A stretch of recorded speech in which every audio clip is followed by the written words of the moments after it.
আলাইকুম রহমতুল্লাহি ওবরাকাতুহ।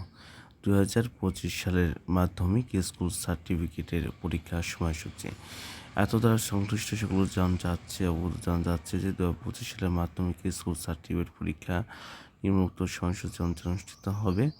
বিশেষ প্রয়োজনে বোর্ড কর্তৃপক্ষ সময়সূচি পরিবর্তন করতে পারেন। দেখুন, বাংলা পরীক্ষা আপনার শুরু করেছিল 10/4/2025 এপ্রিলে ঈদের পরে পরীক্ষা।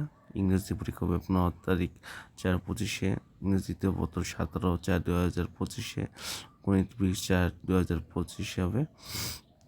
হয়তোবা আপনার এই ভূগোল পরিবেশের সংশোধিত হয়েছে, যেগুলো সংশোধিত হয়েছে সেগুলো আপনি দেখে নেবেন। এবং ব্যবহারিক পরীক্ষার সময়সূচি, ব্যবহারিক পরীক্ষা হবে আপনার 15/5/2025 থেকে 22/5/2025 এবং সম্পূর্ণ করতে হবে 25/5/2025 মধ্যে হাতে দেখা ওনার মধ্যে উত্তর জমা দিতে হবে। এটা ছিল রুটিন। আসসালামু আলাইকুম রহমতুল্লাহি ওয়া বারাকাতুহু।